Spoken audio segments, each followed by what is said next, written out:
Hey, it's Dorleen, and I'm continuing my Stamp-tember series, and this is project number 9. The effect I'm doing this card is a faux watercolor effect. You see my little water bottle right there, and I did put it off to the side because I will be spritzing the inks. I will be spritzing the stamps once they're inked, but I don't do it on camera because I don't want it to get on the paper. I'm not using a watercolored paper, but you do definitely want to use a thick cardstock or watercolor paper for this to get a better look, better finished product. This white cardstock that I'm using is a very like 110 weight paper. It's pretty thick, so it holds the water pretty well. But again, I didn't want to spritz the paper with water. I'm spritzing the stamps. That was a crazy sentence. So again, I'm also doing a little bit of a generational stamping or a stamping off type of thing. And the reason why I'm doing that is because I want the final product to look like a field of flowers versus just a bunch of individual flowers. So when you do that, it kind of gives dimension on the flowers, as if there's some way in the back, there's some in the front. So you kind of get that feel that you are in a field of flowers versus just, individual flowers, on a sheet of paper. So again, I add my water-based ink onto the stamp, spritz some water, and then stamp.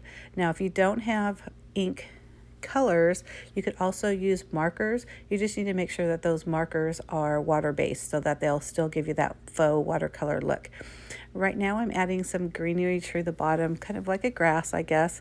And so I spritzed that sponge, and then I dipped it in the water, the ink pad, the water, spritz it, dipped it in the ink pad, and then I just kind of pounced around. So it gives, again, like a watercolor effect, just like I'm doing here with that really light blue. So all the colors of the inks pads that I used will be on my blog. So you can go down to the information box below and to get my direct blog link, as well as my blog link to my home of the blog, if you have any questions on that. So after I had gotten done stamping all the flowers, although I do like the assortment and I think it's really pretty, I just felt like it needed a little bit more. So that's why I decided to grab this fine point black pen and just start kind of doodling around the different flowers. I wasn't sure what I was doing. I really am just following the petals. So you'll notice I'm calling them carnations because they have that kind of jagged edge look like a carnation. I used the pen to draw around and had like a little jagged edge. Every petal is, if it's a 4-flower petal, I did them all the same. So every tulip looks, has the same thing. I'm squiggling, I'm drawing, I'm separating the tulips, things like that. Nothing like very formal, but just kind of fun and loose. And I really do think that gives it a modern look. I'm adding a white Posca paint pen, and just adding some little dots here and there, again, just to add a little interest. I hope you do like that, and if you do, make sure you give me a thumbs up, and don't forget to hit that subscribe button down below if you're not already a subscriber. If you hit the notification bell, you will be notified of new videos as I post them. I post at least one video a week.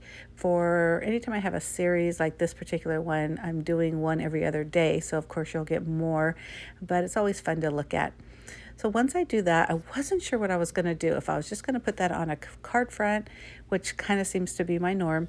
But I've started a monthly card kit, and we've been making let me see, how do I say it?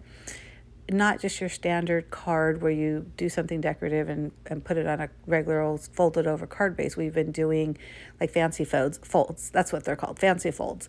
And the first card that we did was a easel card. So that's why I decided to do that. So that I used a coordinating cardstock to mat my masterpiece. I'm going to call it my watercolor masterpiece. And put that on the part that's going to be the easel. And then I'm just continuing with the directions of the easel. If you've ever made one, the inside has to have something that's dimensional, because that's what holds up the card front.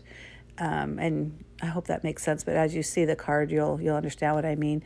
So I just matted the sentiment on some black cardstock, used some foam adhesive, because that's what the easel part of the card, so my, like I said, masterpiece is going to be resting on that.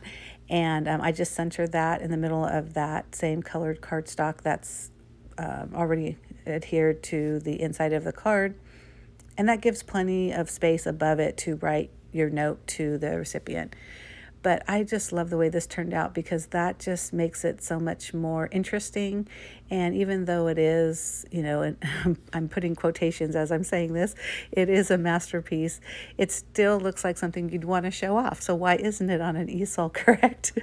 So I added a ribbon. I'm tying some black, not ribbon, a twine, a piece of black twine, just again, add a little bit more.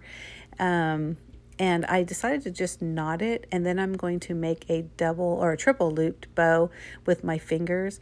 Now, I have said many times, if you've watched my videos, I am not a pro on tying bows, but I get pretty lucky on these double, triple bow or looped bows. And so I do that.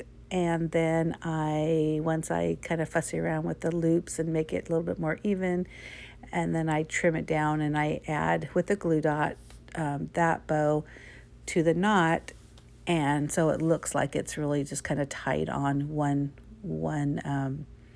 bow versus the string in the middle and then the added on bow. But again, I could do a tutorial on that. If you really want me to, leave me a comment. But, I just get lucky sometimes. I do trim those off after a while, or trim those down, the tails down a little bit, because I do realize that they're a little long.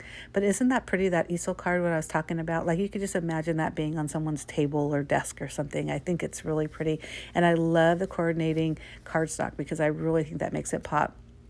Again, I'm looking at it thinking, okay, I need some bling, I need something. So I do grab some little rhinestones from my stash, and I just decide to add them here, there, and everywhere. And I hope you've been paying attention to, or been paying attention, watching, however you want to word it, to my Stamp-tember series. I really feel like I kind of pushed myself. I used a lot of older stamps that I've had on wooden blocks. Some of them dated as far back as 2001, so they're 20 years old. I can't believe that.